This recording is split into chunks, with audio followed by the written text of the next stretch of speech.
जिन राज्यों को आज सम्मानित करने का मुझे सौभाग्य मिला है, उन सभी राज्यों को मैं हृदय से बधाई देता हूं।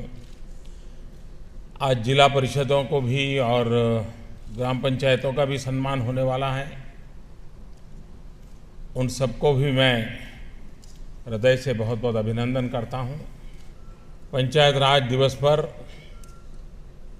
मैं देश भर में पंचायत राज व्यवस्था से जुड़े हुए सक्रिय सभी महानुभावों को आज शुभकामनाएं देता हूं। महात्मा गांधी हमेशा कहते थे कि भारत गांवों में बसता है। उन गांवों के विकास की तरफ हम कैसे आगे बढ़ें। दूर सुदूर छोटे छोटे गांवों के भी अब सपने बहुत बड़े हैं और मुझे विश्वास है कि आप सबके नेतृत्व में गांव की चहुं दिशा में प्रगति होगी। मैं नहीं मानता हूं कि अब जैसे अभी हमारे चौधरी साहब बता रहे थे कि पहले से 3 गुना बजट होने वाला है आपका, और तुरंत तालियां बज गई।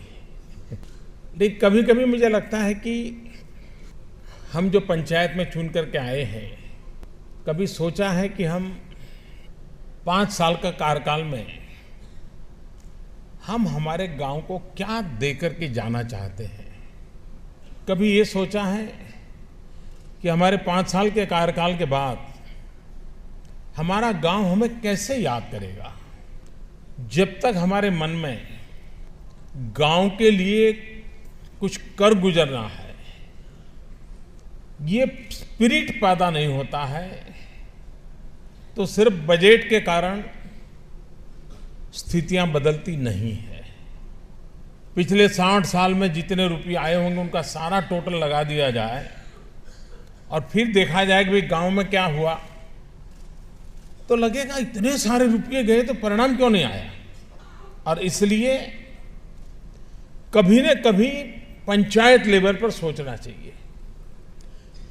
कुछ राज्य ऐसे हैं हमारे देश में जहां पर पंचायतें अपना 5 ईयर प्लान बनाती है, पंचवर्षीय योजना बनाती है। 5 साल में इतने काम हम करेंगे और वो गांव के पंचायत के उसमें वो बोर्ड पर लिख करके रखते हैं, और उसके कारण एक निश्चित दिशा में काम होता है और गांव कुछ समस्याओं से बाहर आ जाता है।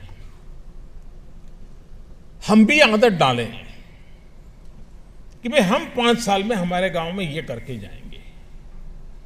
अगर ये हम करते हैं तो आप देखिए कि बदलाव आना शुरू होगा। बजट और लीडरशिप दोनों का कॉम्बिनेशन कैसे परिणाम लाता है। हम जानते हैं कि गांवों में सीसी रोड बनाना ये जैसे एक बहुत बड़ा काम है और बहुत महत्वपूर्ण काम है, इस प्रकार की मानसिकता बनी हुई है। इसके पीछे कारण क्या है वो आप भी जानते हैं, मैं भी जानता हूं। लेकिन कुछ सरपंच ऐसे होते हैं जो सीसी कैमरा, सीसी रोड तो बना देते हैं, सीसी रोड तो बना देते हैं, लेकिन पहले से प्लान करके दोनों किनारों पर बढ़िया पेड़ लगा देते हैं, वृक्षारोपण करते हैं, और जैसे ही गांव में एंट्री करते हैं तो ऐसा हरा भरा गांव लगता है। तो वे बजट से तो सीसी रोड बनता है, लेकिन उनकी लीडरशिप क्वालिटी है कि गांव को जोड़ करके रोड बनते ही पौधे लगा देते हैं, वो वृक्ष बन जाते हैं और एकदम से गांव में कोई आता है तो बिल्कुल नजरिया ही बदल जाता है। कुछ दूसरे प्रकार के होते हैं सरपंच, वो क्या करते हैं, और गांव में से कोई धनी व्यक्ति कहीं कमाने गया, बाहर गया, तो उसको कहते हैं ऐसा करो भाई, तुम गांव को गेट लगा दो। तो ये बड़ा पत्थर का 2, 5, 10 लाख रुपया खर्च करके गेट बनवा देते हैं। उसको लगता है कि मैंने गेट बनवा दिया तो बस गांव का काम हो गया। लेकिन दूसरे को ये लगता है नहीं, मैं पेड़ लगाऊंगा। आप भी सोचिए बैठे बैठे कि सचमुच में जन भागीदारी से जिसने पेड़ लगाए हैं, सीसी रोड एंटर होते ही आधे किलोमीटर तक, 1 किलोमीटर तक हरे भरे वृक्षों की घटा के बीच से गांव जाता है तो वो दृश्य कैसा होगा। ये है लीडरशिप की क्वालिटी कि हम किन चीजों को प्राधान्य देते हैं, इस पर इस काम का प्रभाव होता है। जिसमें आपको बजट का खर्च नहीं करना है, आपको बजट की चिंता नहीं करनी, जो मिलने वाला है जैसे बताया गया कम से कम 15 लाख और ज्यादा से ज्यादा 1 करोड़ से भी ज्यादा। लेकिन इसके अतिरिक्त बहुत पैसा गांव में आता है। आंगनवाड़ी चलती है, प्राथमिक स्कूल चलता है, पीएचसी सेंटर चलता है, बहुत सी चीजें चलती है जिसका खर्चा तो सरकारी राह से अपनी व्यवस्था से आता है, जिसमें आपको कोई लेना देना नहीं होता है। क्या कभी एक सरपंच के नाते, गांव की पंचायत के नाते हमने इन चीजों पे ध्यान केंद्रित किया क्या कि भाई मेरे गांव में एक भी बच्चा ऐसा नहीं होगा कि जिसका टीकाकरण में वो वंचित रह जाए। हम पंचायत के लोग जी जान से जुटेंगे, गांव को जगाएंगे कि भाई टीकाकरण है, चलो बच्चों का हुआ नहीं देखो। अब इसमें कोई पैसे लगते हैं क्या? बजट नहीं लगता है, लीडरशिप लगती है। एक समाज के प्रति कुछ कार्य करने के दायित्व का भाव लगता है। हमारे गांव में स्कूल तो है, टीचर हैं, सरकार बजट खर्च कर रही है। हमने कभी देखा क्या कि भाई हमारे टीचर आते हैं कि नहीं, बच्चे स्कूल जाते हैं कि नहीं, समय पर स्कूल चलता है कि नहीं चलता, बच्चे खेलकूद में हिस्सा लेते हैं कि नहीं लेते, बच्चे लाइब्रेरी का उपयोग करते हैं कि नहीं करते, कंप्यूटर दिया है तो कंप्यूटर चलता है कि नहीं चलता है। ये हम एक पंचायत के नाते हमारे गांव के बच्चे पढ़ लिख करके आगे बढ़े। आपको बजट नहीं खर्च करना है, न बजट की चिंता करनी है, सिर्फ आपको गांव की चिंता करनी है, आने वाली पीढ़ी की चिंता करनी है। हमारे यहां आशा वर्कर है, आशा वर्कर को कभी पूछा कि आपका काम कैसा चल रहा है, कोई कठिनाई है कि क्या कर रहे हो क्या? हर गांव में भी सरकार है, लेकिन वो बिखरा पड़ा हुआ है। क्या हम एक प्रयास कर सकते हैं क्या कि सप्ताह में एक दिन, 1 घंटे के लिए जितने भी सरकारी व्यक्ति हैं गांव में, उनको बिठाएंगे एक साथ और बैठ करके अपना गांव, अपना विकास, उसके लिए क्या काम कर सकते हैं, बैठ करके चर्चा करेंगे। तो शिक्षक कहेगा कि मुझे ये करना है लेकिन हो नहीं रहा है, तो आंगनवाड़ी वर्कर कहेगी हाँ हाँ चलो मैं मदद कर देती हूँ, आशा वर्कर कहेगी अच्छा अच्छा चलिए कोई बात नहीं, मैं कल 2 घंटे आपके लिए लगा दूंगी। अगर गांव में हम लीडरशिप लेकर के टीम बना लें, सरकार के इतने लोग हमारे यहां रहते हैं लेकिन हमें भी पता नहीं होता है। इवन बस का ड्राइवर कंडक्टर भी हमारे गांव में रहता होगा और बस चलाता होगा, वो भी तो एक सरकारी मुलाजिम है। कांस्टेबल होता होगा, वो भी एक मुलाजिम है। पटवारी है, वो भी एक मुलाजिम है।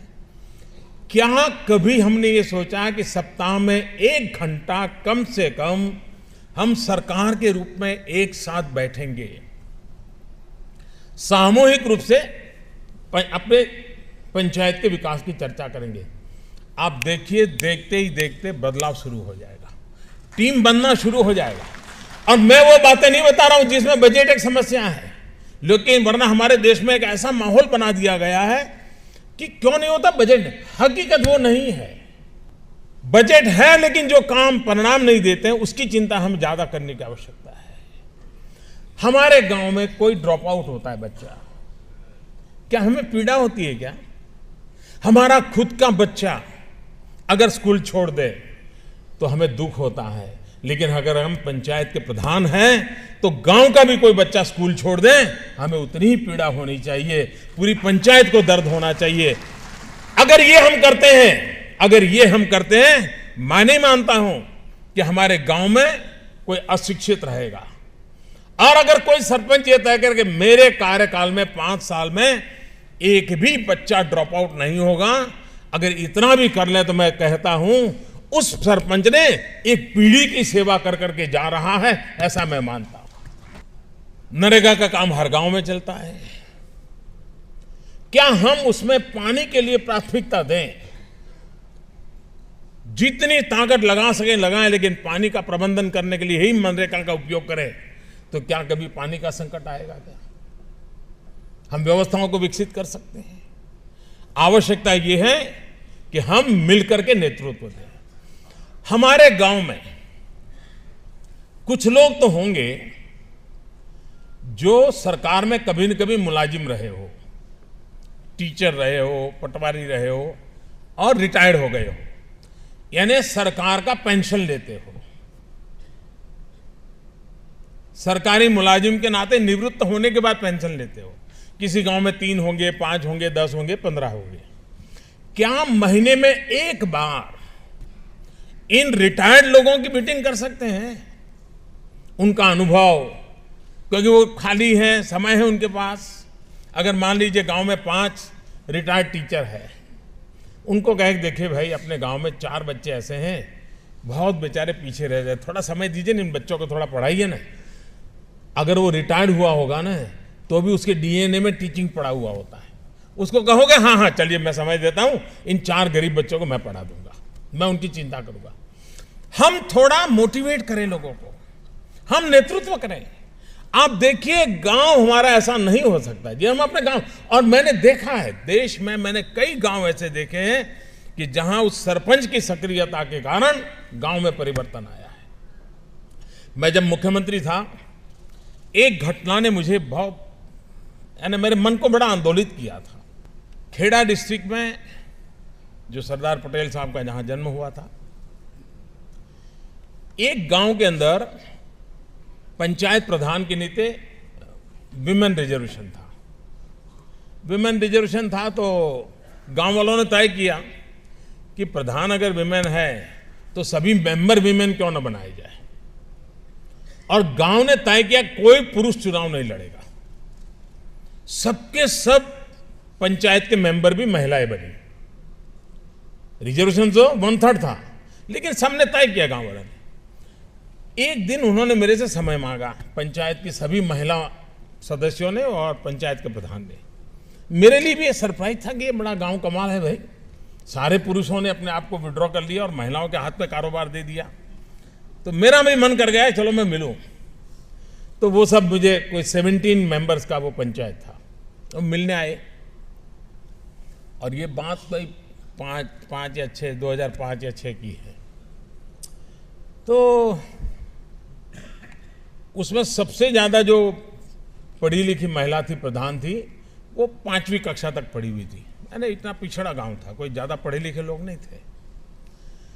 तो ऐसे ही मेरा मन कर गया, मैंने पूछा उनको, मैंने कहा अब आप पंचायत सभी महिलाओं के हाथ में है, आपको गांव का कारोबार चलाना है, तो क्या करना, आपकी योजना क्या है क्या करने की? उन्होंने जो जवाब दिया, मैं नहीं मानता हूं हिंदुस्तान की सरकार में कभी इस रूप में सोचा गया होगा। कम से कम मैं मुख्यमंत्री था, मैंने इस रूप में नहीं सोचा था। उस जवाब ने मुझे सोचने के लिए मजबूर कर दिया था। ठेठ गांव की सामान्य महिलाएं थी। मैंने उनसे पूछा, आप अब 5 साल आपको कारोबार चलाना है, तो क्या आपके मन में है? उस प्रधान ने, जो कि पढ़ी लिखी नहीं थी, उसने मुझे एक जवाब दिया। उसने कहा हम चाहते हैं कि हमारे गांव में कोई गरीब न रहे। अब देखिए क्या कल्पना है जी। क्या कभी हमारे देश में पंचायत ने, नगर पालिका ने, महानगर पालिका ने मिल बैठ के तय किया कि हम हमारे गांव में उस प्रकार की योजनाएं चलाएंगे कि गरीब गांव में कोई न रहे? एक बार इतने बड़े लेवल पे काम शुरू हो जाए, कितना बड़ा फर्क पड़ता है। क्या हम पंचायत के प्रधान के नाते कभी विचार कर सकते हैं कि भाई कम से कम 5 परिवार, ज्यादा मैं नहीं कह रहा हूं, 5 परिवार पंचायत की रचना में कुछ काम ऐसा निकालेंगे, उनको फलों का पेड़ बोने के लिए दे देंगे, कुछ करेंगे, लेकिन 5 को तो गरीबी से बाहर लाएंगे। अगर हिंदुस्तान में एक गांव साल में 5 लोगों को गरीबी से बाहर लाता है, पूरे हिंदुस्तान में कितना बड़ा फर्क पड़ता है जी। क्या कुछ नहीं कर सकते आप? कभी अंदाज लगाइए। और ये सारी बातें मैं बताता हूं कि बजट के कंस्ट्रेंट वाले काम नहीं है। हमारी संकल्प शक्ति, हमारी कल्पकता इसके ऊपर जुड़े हुए हैं। अगर इस पर हम बल दें तो हम सच अर्थ में इस व्यवस्था को अपने गांव के विकास के लिए परिवर्तित कर सकते हैं।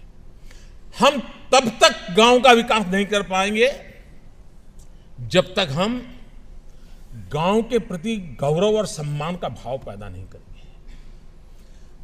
उस गांव में पैदा हुए मतलब सम्मान होना चाहिए। आप देखिए कि जिस जगह पे महात्मा गांधी का जन्म हुआ होगा, उस गांव का व्यक्ति कभी कहीं मिलेगा तो कहेगा मैं उस गांव से हूं जहां महात्मा गांधी पैदा हुए थे। कहेगा कि नहीं कहेगा?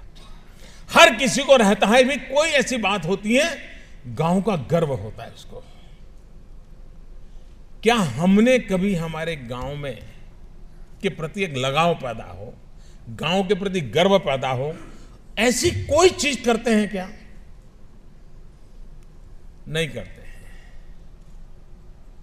क्या गांव का जन्मदिन मनाया जा सकता है क्या? हो सकता है रिकॉर्ड पे नहीं होगा तो गांव तय करे कि भाई इस दिन को आप जन्मदिन मनाया जाएगा।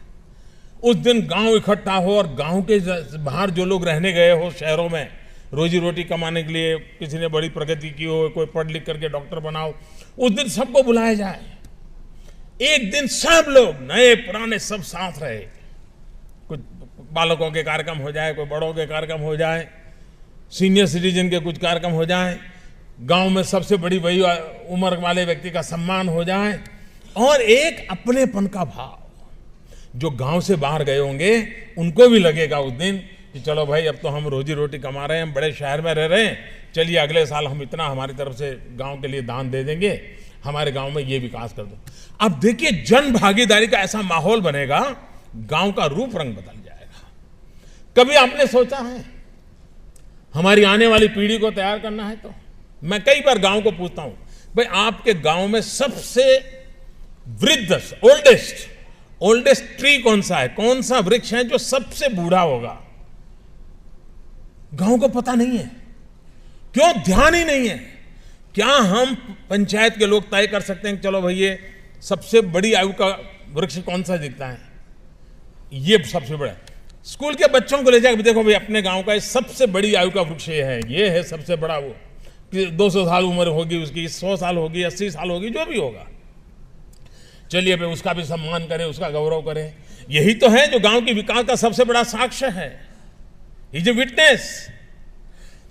हम किस प्रकार से अपने गांव के गौरव को जोड़े, गांव के साथ अपने आप को कैसे लगाव लोगों का पैदा करें, आप देखिए अपने आप बदलाव आना शुरू हो जाएगा। और इसलिए मैं आग्रह करता हूं कि आप नेतृत्व दीजिए, अनेक नई कल्पकताओं के साथ नेतृत्व दीजिए। हमारे देश ने बहुत बड़ा निर्णय किया। मैं कभी कभी पश्चिम के देशों से बातें होती है और जब कहते हैं कि भारत में महिलाओं के लिए पंचायत व्यवस्था में रिजर्वेशन है, तो कईयों को आश्चर्य होता है। हिंदुस्तान में पॉलिटिकल प्रोसेस में, डिसीजन मेकिंग प्रोसेस में महिलाओं को इतना बड़ा अधिकार दिया गया है, ये विश्व के बहुत बड़े बड़े देशों के लिए सरप्राइज होता है। लेकिन कभी कभी हमारे यहां क्या होता है, मैं पहले तो इस सरकार से जुड़ा हुआ नहीं था, मैं संगठन के काम में लगा रहता था, तो देश भर में मेरा भ्रमण होता था, तो लोगों से मिलता था, थोड़ा परिचय भी करता था। तो एक बार परिचय से किसी ने, मैंने कहा आप कौन है? तो उसने कहा मैं सो एंड सो एसपी हूं। तो मैंने कहा एसपी है और पॉलिटिकल मीटिंग में कैसे आ गए? क्योंकि मैं एसपी है ना, सुपरिटेंडेंट ऑफ पुलिस, ऐसा ही मेरे दिमाग में था, क्योंकि एसपी है पुलिस वाला हो गया, कैसे मीटिंग में आ गए? तो मैंने कहा एसपी नहीं, बोले मैं सरकारी नहीं। तो मैंने कहा क्या है? बोले मैं सरपंच पति हूं। अब कानून ने तो एम्पावर कर दिया, लेकिन जो ये एसपी कारोबार चला रहे हैं भाई है ना, हकीकत है ना। हाँ, कानून ने महिलाओं को अधिकार दिया है तो उनको मौका भी देना चाहिए। और मैं कहता हूं जी वो बहुत अच्छा काम करेगी, आप विश्वास कीजिए, बहुत अच्छा काम करेगी। सच्चे अर्थ में गांव में परिवर्तन लगे। अभी आपने छत्तीसगढ़ का भाषण सुना, बिना हाथ में कागज लिए गांव में क्या काम दिया है उन्होंने बताया कि नहीं बताया। और पता है उनको कि सरपंच के नाते अपने गांव में कितने प्रकार के काम हैं, किन कामों में ध्यान देना चाहिए, सब चीज का पता है। ये सामर्थ्य है हमारी माताओं बहनों में। और इसलिए ये एसपी वाला जो कल्चर है ना वो बंद होना चाहिए। उनको अवसर देना चाहिए, उनको काम करने के लिए प्रोत्साहित करना चाहिए, और हम अवसर देंगे तो परिणाम भी दिखाएंगे। तो मैं आज पंचायत राज दिवस पर आप सबको हृदय से बहुत सबका शुभकामनाएं देता हूं। और जो अवार्ड विनर हैं उनसे आप बात करेंगे तो पता चलेगा उन्होंने अपने अपने यहाँ बहुत नए प्रयोग किए होंगे जो आपको भी काम आ सकते हैं। लेकिन अगर गांव तय करे तो दुनिया देखने के लिए आए ऐसा गांव बन सकता है जी। ये ताकत होती है गांव की। एक परिवार होता है, अपनापन होता है, सुख दुख के साथी होते हैं। वो भाव को फिर से हम जगाएं और गांवों को बहुत आगे बढ़ाएं, इसी एक अपेक्षा के साथ बहुत बहुत शुभकामनाएं। धन्यवाद। इन लैंग्वेज क्लासेस के हमें डबल बेनिफिट हो सकते हैं। हिंदुस्तान में अगर हमें टूरिज्म बढ़ाना है और हमारे पास इस प्रकार के लैंग्वेज क्लासेस हैं तो कुछ लोग विदेश जाएंगे, लेकिन जो यहाँ रहेंगे वो लैंग्वेज जानते होंगे, तो टूरिस्ट के समय जब जरूरत पड़ेगी हमें वो काम आएगा। एक प्रकार से वो अनेक क्षेत्रों पे काम आ सकता है। मेरा कहने का तात्पर्य है कि जब तक हम विद इन इंडिया हमारी जो ताकत है उसको वैज्ञानिक तरीके से नापना, नाप करके उनको और अधिक डेवलप करना एक आवश्यक काम मुझे लगता है।